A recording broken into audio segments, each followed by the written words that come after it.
नमस्कार दोस्तों, स्वागत है आपका अपने YouTube चैनल V+ एजुकेशन पर। तो उम्मीद है आपकी CET की जो तैयारी है काफ़ी अच्छी चल रही होगी। हमारा जो चैनल है इसके ऊपर हमने CET से संबंधित हरियाणा की GK है, उसके अंदर जितने भी महत्वपूर्ण प्रश्न हैं पूरे के पूरे हम इसके अंदर कवर करने की कोशिश कर रहे हैं। तो आज की जो क्लास है इसके अंदर हम हरियाणा में जो सिंचाई के साधन हैं उससे संबंधित जितने भी महत्वपूर्ण प्रश्न बनते हैं वो आज की वीडियो है इसके अंदर सारे के सारे कवर करेंगे। तो वीडियो है इसको लास्ट तक देखिएगा और टाइम वेस्ट ना करते हुए आज की जो वीडियो है इसको हम शुरू करते हैं। ये हमारा सबसे पहला प्रश्न, हरियाणा में सिंचाई का मुख्य साधन क्या है? नहरें, नलकूपें, कुएं या ये सभी? आपको पता है जो हरियाणा है, हरियाणा के अंदर जो नहर है वहाँ से भी हमारी सिंचाई की जाती है खेतों के अंदर, कुएं हैं वहाँ से भी, जैसे जो पाइप या ट्यूबवेल भी हम बोलते हैं अपनी देसी भाषा में। तो आपको पता है ये सारे के सारे हैं एक महत्वपूर्ण सिंचाई का साधन है हरियाणा में। इसके बाद है हमारा अगला प्रश्न नंबर दूसरा, हरियाणा में नलकूपों द्वारा सर्वाधिक सिंचाई किस जिले में की जाती है? ऑप्शन पंचकुला, कैथल, सिरसा या करनाल? इसका जो सही उत्तर है वो है कैथल। कैथल के अंदर सबसे ज़्यादा नलकूपों का इस्तेमाल किया जाता है सिंचाई करने के लिए। इसके बाद है हमारा अगला प्रश्न नंबर 3, हरियाणा के किस जिले में पवन चक्कियों द्वारा सिंचाई की जाती है? ऑप्शन है रोहतक, सिरसा, गुरुग्राम या करनाल? तो इसका जो सही उत्तर है वो है सिरसा। सिरसा के अंदर सबसे ज़्यादा पवन चक्कियाँ हैं उनका इस्तेमाल किया जाता है। इसके बाद है हमारा अगला प्रश्न नंबर 4, हरियाणा में किस देश की सहायता से पवन चक्कियाँ लगाई गई हैं? ऑप्शन है जर्मनी, हॉलैंड, दोनों या फिर रूस? इसका जो सही उत्तर है वो है जर्मनी और हॉलैंड दोनों। इन दोनों की सहायता से पवन चक्कियाँ लगाई गई थी। इसके बाद है हमारा अगला प्रश्न नंबर 5, हरियाणा का कितना क्षेत्र कुल सिंचित क्षेत्र के अंतर्गत आता है? तो सिंचित क्षेत्र का अर्थ है कि जहाँ पर पानी की सुविधा अच्छी है। ऑप्शन है 2596 हेक्टेयर, 5672, 3216 या 3516? तो जो सही आंसर है इसका वो है 5672 हेक्टेयर हरियाणा का वो सिंचित क्षेत्र के अंतर्गत आता है। इसके बाद है हमारा अगला प्रश्न नंबर 6, हरियाणा का सर्वाधिक सिंचित जिला कौन सा है? ऑप्शन है सिरसा, पंचकुला, करनाल या रोहतक? तो जो सिरसा है इसका सही उत्तर है। इसके बाद है हमारा अगला प्रश्न नंबर 7, निम्न में से राज्य का कौन सा जिला उचित सिंचाई होने के कारण उपजाऊ क्षेत्र के अंतर्गत आता है? ऑप्शन है यमुनानगर, करनाल, जींद या ये सभी? तो इसका जो सही उत्तर है वो है ये सभी।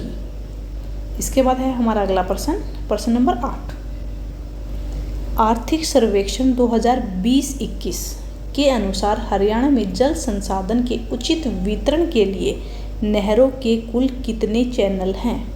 ऑप्शन है 1325, 1441 या 1521? तो जो सही उत्तर है इसका वो है 1521। इसके बाद है हमारा अगला प्रश्न नंबर 9, निम्न में से कौन सी हरियाणा की सबसे पुरानी और सर्वाधिक महत्वपूर्ण नहर है? ऑप्शन है पश्चिमी नहर, भिवानी नहर, भाखड़ा नहर या गुरुग्राम नहर? तो इसका जो सही उत्तर है वो है पश्चिमी नहर। इसके बाद है हमारा अगला प्रश्न नंबर 10, पश्चिमी यमुना नहर के किस स्थान से यमुना नदी से निकाली गई है? यानी कि जो पश्चिमी यमुना नहर है वो यमुना नदी से निकाली गई है, लेकिन वो कहाँ से निकाली है? ऑप्शन है सालावास, करनाल, ताजेवाला या भाखड़ा नांगल? इसका जो सही उत्तर है वो है ताजेवाला। इसके बाद है हमारा अगला प्रश्न नंबर 11, पश्चिमी यमुना नहर द्वारा हरियाणा के किस जिले में सिंचाई की जाती है? ऑप्शन है सोनीपत, करनाल, रोहतक या ये सभी? तो इसका जो सही उत्तर है ये सभी, क्योंकि आप सभी को पता है जो करनाल, सोनीपत है ये तो यमुना नदी है उसके पास ही लगते हैं। ठीक है। इसके बाद है हमारा अगला प्रश्न नंबर 12, पश्चिमी यमुना नहर हरियाणा के किस जिले में सिंचाई की व्यवस्था उपलब्ध नहीं कराती? ऑप्शन है अंबाला, यमुनानगर के अंदर तो कराएगी, पश्चिमी यमुना नहर की बात कर रहे हैं। ठीक है, तो यमुना नहर कहाँ नहीं कराती? यमुनानगर है वहाँ तो यमुना नदी ही जाती है। ठीक है। इसके बाद सोनीपत और सिरसा, तो इसका जो सही उत्तर है वो है यमुनानगर। इसके बाद है हमारा अगला प्रश्न, प्रश्न नंबर 13। पश्चिमी यमुना नहर की कुल लंबाई कितनी है? ऑप्शन है 2800 किलोमीटर, 3000, 3226 या 3400। तो जो सही उत्तर है इसका वो है 3226 किलोमीटर। इसके बाद है हमारा अगला प्रश्न, प्रश्न नंबर 14। पश्चिमी यमुना नहर सबसे लंबी शाखा नहर कौन सी है? सिरसा की, भालोट, बरवाला या हासी। तो इसका जो सही उत्तर है वो है सिरसा। इसके बाद है हमारा अगला प्रश्न, प्रश्न नंबर 15। झज्जर शाखा नहर किसकी उपशाखा है? ऑप्शन है सिरसा, भालोट, जींद या ये सभी। तो इसका जो सही उत्तर है वो है भालोट।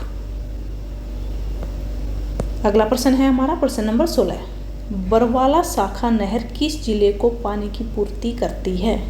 ऑप्शन है हिसार, पानीपत, भिवानी या फरीदाबाद। आपको पता है बरवाला जो है वो है हिसार में पड़ता है, ठीक है। तो इसका जो सही उत्तर होगा हिसार।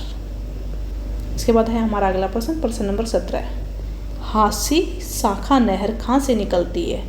चौतंग नदी से, जूही नहर से, सतलुज से या इनमें से कोई नहीं। तो इसका जो सही उत्तर है वो है चौतंग नदी। इसके बाद है हमारा अगला प्रश्न, प्रश्न नंबर 18।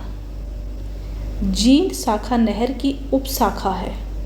जींद है वो किसकी उपशाखा है? रोहतक की, भिवानी की, ए और बै दोनों की या निम्न में से कोई नहीं। तो इसका जो सही उत्तर है वो है ए और बै दोनों, यानी कि रोहतक और भिवानी दोनों की उपशाखा है।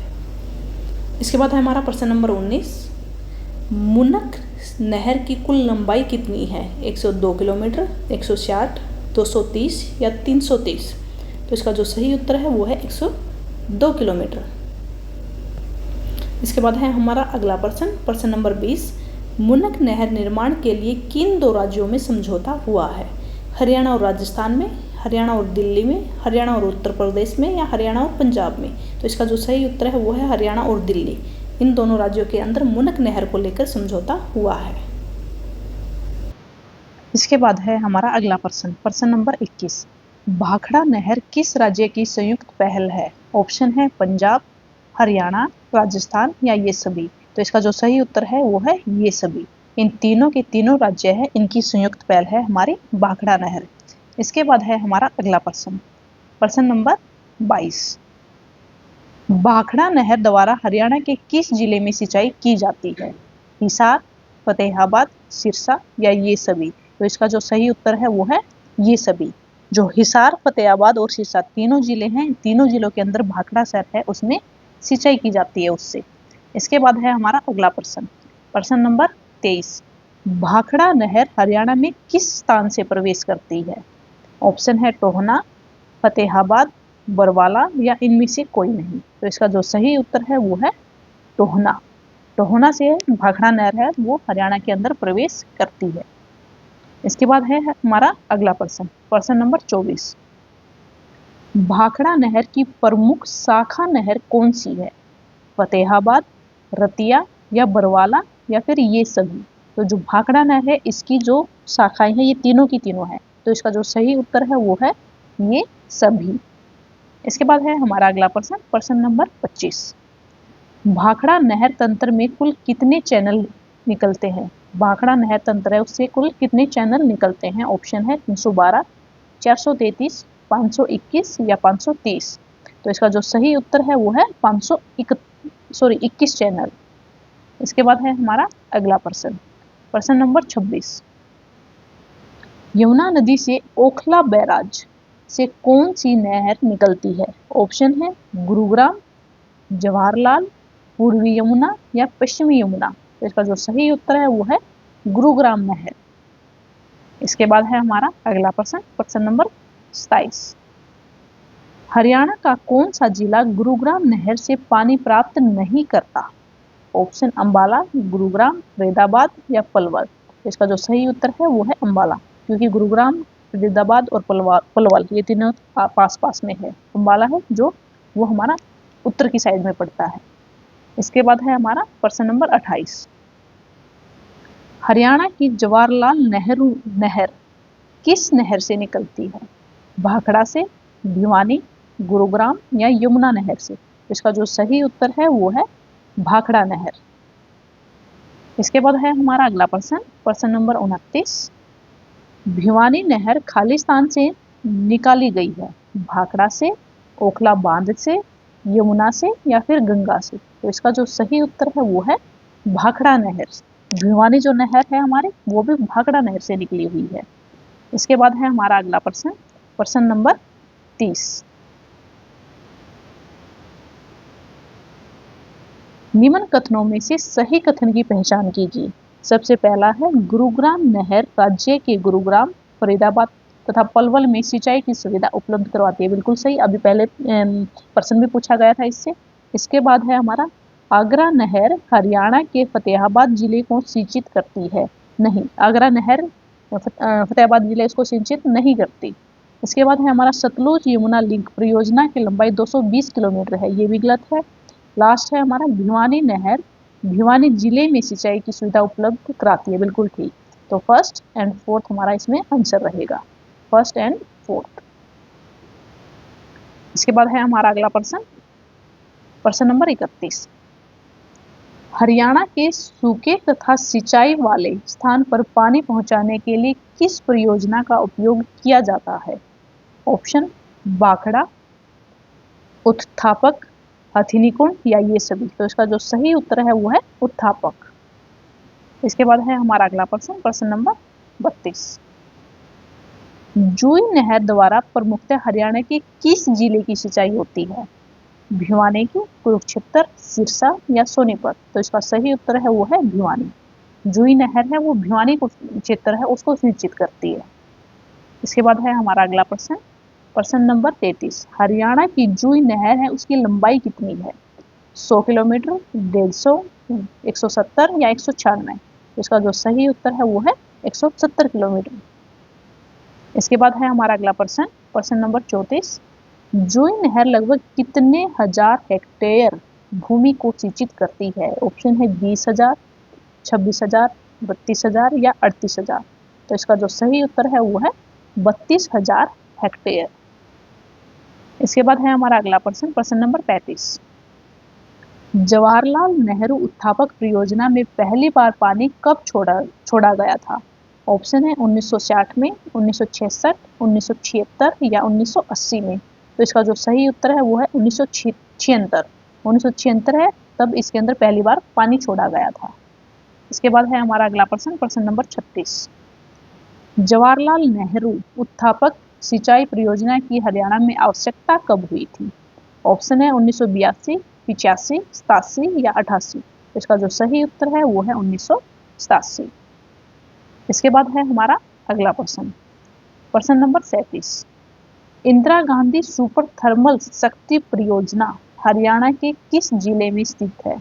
ऑप्शन है झज्जर, खैबर, काकरोई या यमुनानगर? तो इसका जो सही उत्तर है वो है झज्जर। जो super power thermal power plant है वो झज्जर के अंदर बना हुआ है। इसके बाद है हमारा अगला प्रश्न, प्रश्न नंबर 38। वर्ष 1999 में खालिस्तान को यमुना नदी पर वृद्ध तथा शिथिल ताजेवाला बैराज को बदलने के लिए पूरा किया गया था। ऑप्शन है हथिनीकुंड बैराज, भाखड़ा नांगल, इंदिरा गांधी नहर या हाकड़ा नहर? इसका जो सही उत्तर है वो है हथिनीकुंड बैराज। इसके बाद है हमारा अगला प्रश्न, प्रश्न नंबर 39।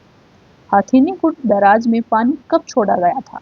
2000 में, 2001 में, 2 में या 3 में? तो इसका जो सही उत्तर है वो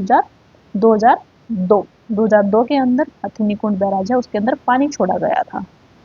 इसके बाद है हमारा अगला प्रश्न, प्रश्न नंबर 40। हथिनीकुंड बैराज परियोजना किस नहर को पानी उपलब्ध करवाती है? पश्चिमी यमुना नहर को, पूर्वी यमुना नहर को, दोनों को या फिर कोई भी नहीं? तो दोनों को ही ये पानी प्रोवाइड कराती है। इसके बाद है हमारा अगला प्रश्न, प्रश्न नंबर 41। नरवाना सिंचाई परियोजना निम्न में से किसे सिंचाई के लिए पानी उपलब्ध करवाती है? कलोदा को, बिखेवाला, सुलहेड़ा या फिर ये सभी? तो इसका जो सही उत्तर है वो है ये सभी। इसके बाद है हमारा अगला अगला प्रश्न, प्रश्न नंबर 42। ताजेवाला बैराज परियोजना का निर्माण कब हुआ था? 1873 में, 75 में, 90 में या 1895 में? इसका जो सही उत्तर है वो है 1873 में। इसके बाद है हमारा अगला प्रश्न, प्रश्न नंबर 43। मानसून काल में यमुना नदी के अतिरिक्त जल को उपयोग करने के लिए किस परियोजना की स्थापना की गई? ऑप्शन है दादुपुर शाहबाद, दूसरा है पश्चिम यमुना नहर, इसके बाद है उत्पादक या फिर उपरोक्त सभी। तो इसका जो सही उत्तर है वो है दादुपुर शाहबाद। इसके बाद है हमारा अगला प्रश्न, प्रश्न नंबर 44। हरियाणा के किस जिले में फव्वारा सिंचाई व्यवस्था अपनाने के लिए किसानों को राज्य सरकार द्वारा आर्थिक सहयोग दिया जाता है? यानी कि अगर किसान फव्वारा सिंचाई है उसका इस्तेमाल करते हैं अपनी कृषि के अंदर तो सरकार उनको आर्थिक सहयोग देती है। तो कौन से जिले में? रेवाड़ी में, महेंद्रगढ़, भिवानी या ये सभी? तो इन तीनों ही जिलों के अंदर ये जो आर्थिक सहयोग है वो दिया जाता है सरकार द्वारा। तो इसका उत्तर है ये सभी। इसके बाद है हमारा अगला प्रश्न, प्रश्न नंबर 45। पथराला बांध हरियाणा के किस जिले में है? गुरुग्राम में, यमुनानगर, सिरसा या पंचकुला? तो इसका जो सही उत्तर है वो है यमुनानगर। पथराला बांध है वो यमुनानगर के अंदर है। इसके बाद है हमारा अगला प्रश्न, प्रश्न नंबर 46। किस बांध पर चौधरी देवीलाल पर्यटन स्थल का निर्माण किया गया? ऑप्शन है पथराला पे, मसानी, ओंटू बांध या इनमें से कोई भी नहीं। इसका जो सही उत्तर है वो है ओंटू बांध। इसके बाद है हमारा अगला प्रश्न, प्रश्न नंबर 47। कौशल्या बांध का निर्माण राज्य के किस जिले में किया गया है? रोहतक में, पंचकुला में, भिवानी या फिर रेवाड़ी? इसका जो सही उत्तर है वो है पंचकुला। तो पंचकुला है उसके अंदर कौशल्या बांध है उसका निर्माण किया गया है। इसके बाद है हमारा अगला प्रश्न, प्रश्न नंबर 48। अनंगपुर बांध हरियाणा के किस जिले में स्थित है? फरीदाबाद, भिवानी, करनाल या पानीपत? तो इसका जो सही उत्तर है वो है फरीदाबाद। अनंगपुर जो बांध है वो फरीदाबाद के अंदर है। इसके बाद है हमारा अगला प्रश्न, प्रश्न नंबर 49। अनंगपुर बांध को खालिस्तान बांध भी कहते हैं। जो अनंगपुर बांध है इसका एक दूसरा नाम भी है, क्या है? दांतीवाड़ा, बाखड़नांगल, ग्रेविटी या चमेटा? तो इसका जो सही उत्तर है वो है ग्रेविटी। इसके बाद है हमारा अगला प्रश्न, प्रश्न नंबर 50। निम्न में से कौन सी फ्लैगशिप परियोजना है? फव्वारा सिंचाई व्यवस्था, टपकन सिंचाई व्यवस्था, बिजाई या फिर भूमिगत पाइपलाइन व्यवस्था? तो इसका जो सही उत्तर है वो है भूमिगत पाइपलाइन व्यवस्था। इसके बाद है हमारा अगला प्रश्न, प्रश्न नंबर 51। निम्न में से कौन सुमेलित नहीं है? नहीं पूछा गया है यहाँ पर कि कौन सा बांध कौन सी नदी पर है। ऑप्शन है पथराला बांध सोम्ब नदी पर है, ठीक है। मसानी बांध साहिबी नदी पे, ठीक है। ओंटू बांध गग्गरो हाकड़ा नदी पर है। कौशल्या बांध सतलुज नदी पर, जो ये गलत है। इसके बाद है हमारा अगला प्रश्न, प्रश्न नंबर 52। शिवालिक की पहाड़ियों की तलहटी का क्षेत्र हरियाणा के किस भाग के अंतर्गत आता है? ऑप्शन है उत्तर पूर्वी भाग, इसके पूर्वी भाग, उत्तर पश्चिमी भाग या मध्यवर्ती भाग? तो इसका जो सही उत्तर है वो है उत्तर पूर्वी भाग। इसके बाद है हमारा अगला प्रश्न, प्रश्न नंबर 53। अंबाला सिंचाई हेतु खालिस्तान पर निर्भर है। अंबाला के अंदर जो सिंचाई होती है वो किससे होती है? यानी कि ट्यूबवेल से, नहर से, वर्षा से या बहुत से चैनल से? तो अंबाला के अंदर है वो वर्षा के ऊपर निर्भर है सिंचाई। इसके बाद है हमारा अगला प्रश्न, प्रश्न नंबर 54। निम्न में से कौन सा जिला हरियाणा की मध्यवर्ती भाग के अंतर्गत आता है? ऑप्शन है करनाल, कुरुक्षेत्र, रोहतक या ये सभी? तो इसका जो सही उत्तर है वो है ये सभी। इसके बाद है हमारा अगला प्रश्न, प्रश्न नंबर 55। मध्यवर्ती भाग में सिंचाई का मुख्य साधन कौन सा है?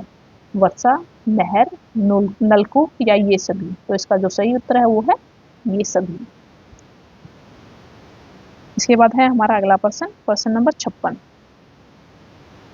हरियाणा के किस भाग में नहरों तथा नलकूपों से सिंचाई अत्यधिक होती है? कि सबसे ज्यादा नहरों और नलकूपों से सिंचाई हरियाणा के अंदर कहाँ पे होती है?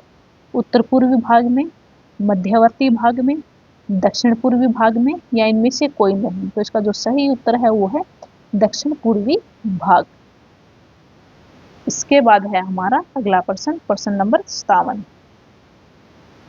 हरियाणा के किस भाग की सिंचाई नलकूपों की सहायता से फव्वारों द्वारा की जाती है? नलकूपों का इस्तेमाल किया जाता है, लेकिन फव्वारों के द्वारा सिंचाई की जाती है। ऑप्शन है मध्यवर्ती भाग में, रेतीले भाग में, उत्तर पूर्वी भाग में, या ये सभी। तो इसका जो सही उत्तर है वो है रेतीला भाग।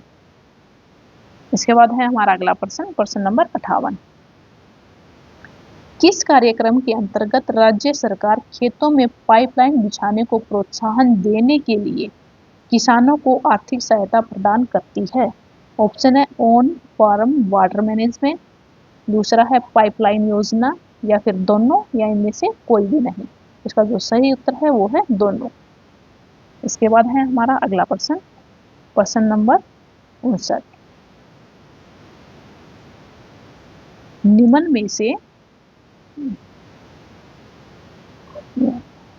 निम्नलिखित में से सही कथन की पहचान कीजिए।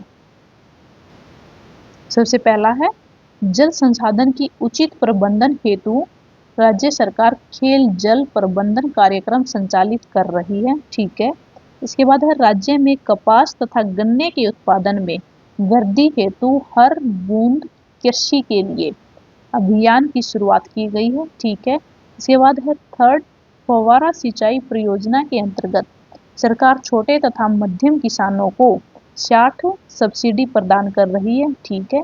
इसके बाद है फोर्थ, फव्वारा सिंचाई व्यवस्था की स्थापना राज्य के दक्षिण तथा दक्षिण पश्चिम के रेतीले भागों में सिंचाई हेतु की गई है।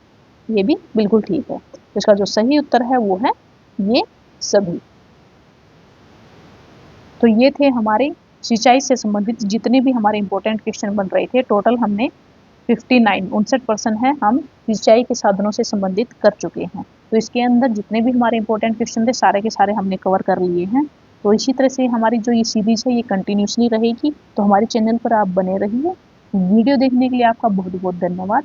अगर वीडियो अच्छी लगी हो तो चैनल को लाइक, शेयर और सब्सक्राइब जरूर करें। धन्यवाद।